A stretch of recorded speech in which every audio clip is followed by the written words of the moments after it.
Alright, so this is Splosion Man, Twisted Pixel's first mobile game ever, running on the new iPad. The main goal of the game, Apple loves apps and projects have kind of like a mission statement, and our mission is to be the prettiest platformer on mobile devices. It's pretty. So how are you playing? So you have virtual controls in the bottom left, and then you just tap anywhere to jump? Yep, tap anywhere to jump, and that's the only control really in the whole game. It's nice. And she's made out of Splosion, and she's created by the scientists, so she can explode 3 times, and then she gets all charred. She has to land in order to recharge. So I guess, what's a little backstory if you haven't played the original game?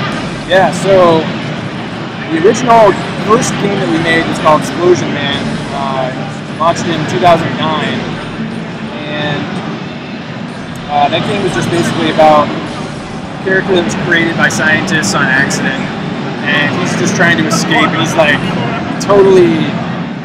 a child. He was just born, so he does not know right from wrong. He's just mindlessly exploding his way through the labs, turning all the scientists to meat.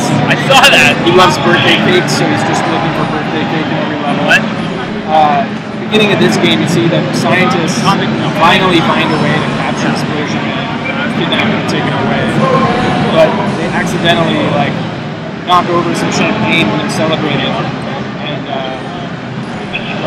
melds into some other electronics, and magic happens, and Splosion Man all of a sudden appears. And she realizes that the love of her life is being dragged away, so you control Splosion Man rescuing the dude in distress.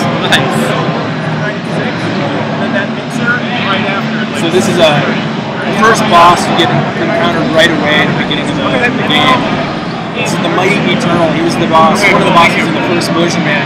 And you destroy him, so he's totally half destroyed right now. He comes back from the dead to try and chase Splosion Man. So how do you fight this boss then? Is it just another kind of running level with more? Right now I'm just running away from him. At the end of this level, oh, you did? Awesome. Yeah, so you got he's got a battery pack in the back of his head. Yeah. You just need to take that out, pull out the plastic cap. And and that sticker comes off. iOS version of the game, we wanted to add more replayability than kind of had in previous versions. So we added challenges, 1,500 tasks that you have to complete. We created these power-ups.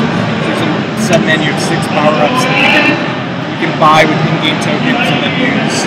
And they kind of help you achieve those different tasks. Because right now I've got 3 tasks. I've already exploded 2 scientists, I've roller skated for 2 seconds, but I also have to beat the level without touching the floor for too long.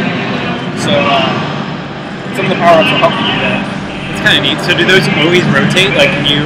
Yeah. Okay. Well, there's each level will pick 3, and then when you complete them, you'll get a new set of 3.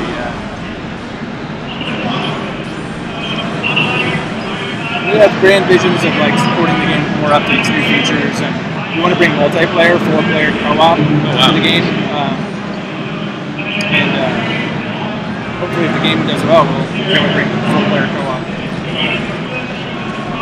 So right now, Mighty Eternal's just continually getting in my way, trying to stop me, and I'm finding ways to push off the encounter.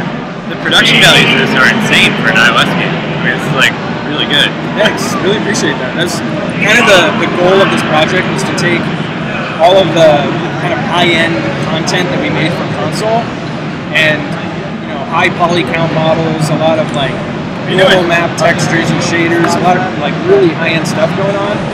Large levels, and 50 single-player levels, each one's pretty big. And just take all that and see if we can cram it in and shoehorn it in. Yeah. Jay, you're a busy man. Because there's not many games that have this. There he is. I see you, brother. Good to see you. Yeah. Are you just walking it or are you working it? No, we didn't have a booth this year. Oh, okay. We're doing all our stuff in Cool. So yeah, they're back to back. It's kind of no longer escape. I think that must probably why it thinned out a little bit. Seems like there's a lot of open space. Yeah, I know. It seems so much more open. Yeah. Your booth is 4 times the size. So is this dude if you played the first game, would you recognize him as a boss that you would? You should, yeah. He's basically the first major boss that you fight in the first game. Oh, cool. How you guys doing? Good. Yeah, keep busy. Yeah, lots of press appointments. So in the future, I mean, you guys obviously are reusing like a lot of assets from the console side and things here, but like in your future iOS stuff, do you see yourself doing the same thing or like doing more iOS kind of exclusive stuff? I think we would like to do something. Are you here all day? I should be built here till about like 8 or so. Oh, so you'll be here more specifically for. Okay. In a lot of ways, it's like redesigned and a lot of work We don't have making an this exhibit. I mean, not just a port, Right. but it's still different. Like, All right, yeah, trying sounds to good. take something that already exists and adapting the content. Right. Okay. So yeah, we'd like to do some original stuff.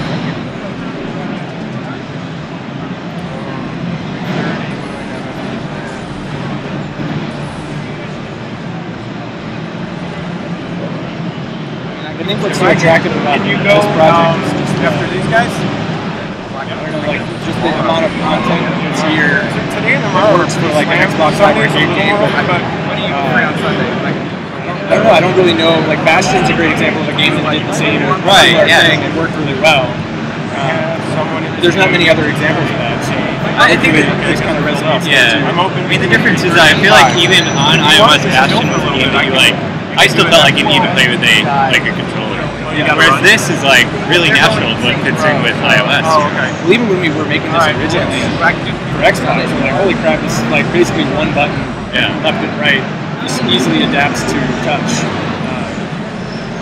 All right, let's see if we can. This is really elaborate. Finally knocked it out. Jay, nice to meet you. We got our Predator reference here. See that, dude? Yeah. His Splosion Man.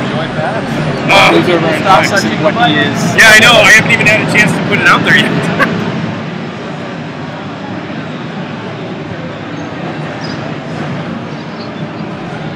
How you doing, buddy? I'm good. Yeah, I think this guy, animal.